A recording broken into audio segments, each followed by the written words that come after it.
नाशिक कुंभमेळ्यासाठी सर्व सुविधा उपलब्ध करणार असल्याचं मंत्री गिरीश महाजन यांनी म्हटलेलं आहे। मंत्री गिरीश महाजन यांनी तशी माहिती दिली आहे। सार्वजनिक बांधकाम विभाग अधिकारी, रस्ते, विमानतळ आणि वाहतूक अधिकारी यावेळी हजर होते।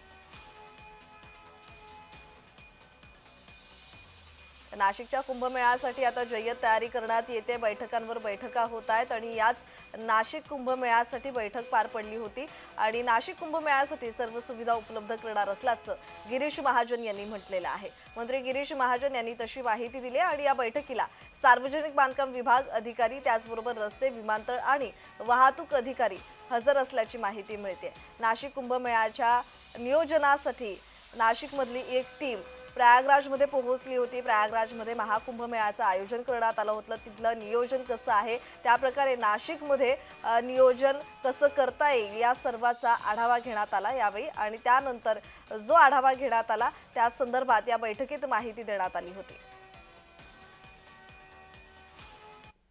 प्रयागराजमधला कुंभमेळा याचं समापन पण होणार आहे आणि म्हणून आमची एक अधिकाऱ्याची टीम ही 5-6 दिवसासाठी नाशिकहून, राज्यातून प्रयागराजला गेलेली होती।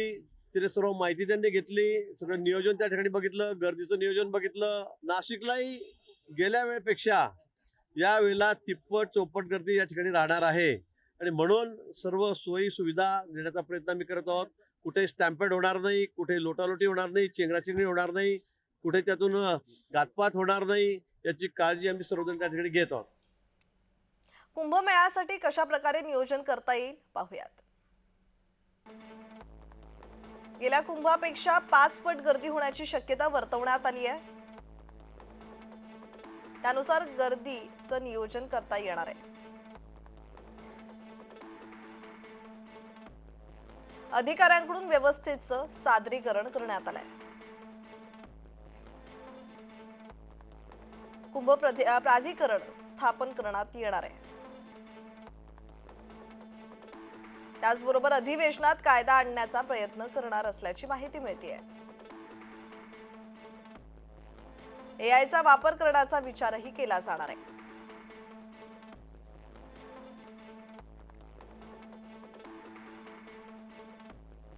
नाशिक कुंभमेळ्यासाठी सर्व सुविधा उपलब्ध करणार असल्याची माहिती मिळते। मंत्री गिरीश महाजन यांनी या संदर्भात माहिती दिली आहे। त्याचबरोबर नाशिक कुंभमेळ्याबाबत आराखडा सादर करण्यात आलेला आहे। तर सार्वजनिक बांधकाम विभाग अधिकारी, रस्ते, विमानतळ आणि वाहतूक अधिकारी हजर होते यावेळी बैठकीला आणि या बैठकीत या कुंभमेळ्याचं नियोजन कशा प्रकारे करण्यात येईल या संदर्भात चर्चा झाली आहे।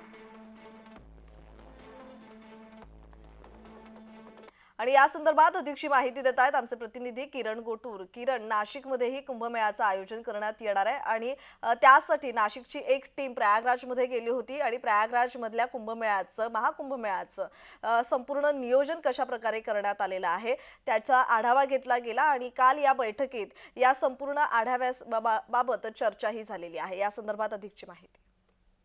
आगामी कुंभमेळ्या संदर्भात आता नाशिकमध्ये सुद्धा तयारीला वेग आलेला आहे। अगदीच काही दिवसांपूर्वी नाशिक विभागीय आयुक्तांसह काही अधिकारी हे प्रयागराजला गेलेले होते आणि तिथली जी आहे संपूर्ण तयारीचा आढावा जे अधिकाऱ्यांनी घेतलेला होता आणि त्यानंतर नाशिकमध्ये एक बैठक पार पडली आणि या बैठकीनंतर काल मुख्यमंत्र्यांच्या उपस्थितीत मुंबईमध्ये बैठक झाली। या बैठकीला कुंभमेळा मंत्री गिरीश महाजन सुद्धा जे उपस्थित होते। या संपूर्ण बैठकीमध्ये प्रयागराजमध्ये जी तयारी करण्यात आलेली आहे त्या सगळ्या संदर्भात एकूणच माहिती अधिकाऱ्यांनी मुख्यमंत्री आणि गिरीश महाजनांना दिली अशा पद्धतीचं माहिती मिळते आणि नाशिकमध्ये सुद्धा वेगवेगळ्या पद्धतीनं तयारी करण्याचे आदेश मुख्यमंत्र्यांनी दिलेले आहेत।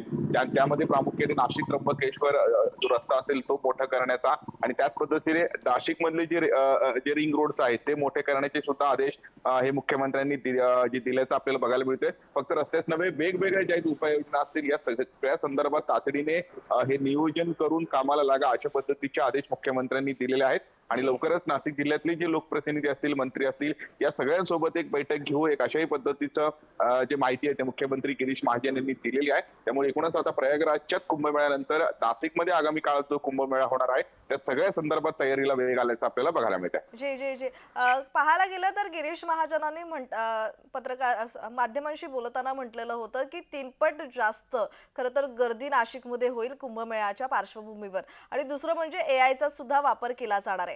या संदर्भात अधिकची माहिती। प्रज्ञा, प्रयागराजला सुद्धा माहिती आहे अपेक्षापेक्षा जास्त गर्दी राजमध्ये झालेली होती आणि नाशिकमध्ये सुद्धा अशाच पद्धतीने गर्दी होईल असा अंदाज हे स्थानिक प्रशासनाने सुद्धा व्यक्त केलेला आहे. नाशिकमध्ये नाशिक आणि त्र्यंबकेश्वर या 2 ठिकाणी कुंभमेळ्याची शाही स्नान पार पडतात आणि या दोन्ही ठिकाणी म्हणजे मागच्या कुंभमेळ्याला जी गर्दी झाली होती त्याहीपेक्षा म्हणजे तिप्पट चौपट गर्दी खरं तर यावर्षी होईल अशा पद्धतीचा अंदाज जो आहे तो प्रशासनाला आणि कुंभमेळा मंत्र्यांना आहे. त्यामुळे अशा अनुषंगाने जे आहे नियोजन करण्याचे खरं तर या आधीच मुख्यमंत्र्यांनी आदेश दिलेले होते. काल सुद्धा या सगळ्या संदर्भात चर्चा झालेली आहे आणि गर्दीवरती विशेष नियंत्रण कशा पद्धतीने करायचं त्या संदर्भात नियोजन करा असेही आदेश जी, मुख्यमंत्र्यांनी ठीक. दिलेले आहेत. आणि खरं तर त्या संदर्भात एक वेगळं प्राधिकरण सुद्धा स्थापन करण्याचे आदेश जे आहे वरच्या लेवलवरनं आलेले आहेत. त्यामुळे सगळ्या संदर्भात आता कशा पद्धतीने जी. स्थानिक प्रशासन जो आहे काम करतंय किंवा कशा पद्धतीने नियोजित करतंय हे बघणं महत्वाचं असतं. जी जी जी जी धन्यवाद किरण, तुम्ही दिलेल्या माहितीसाठी.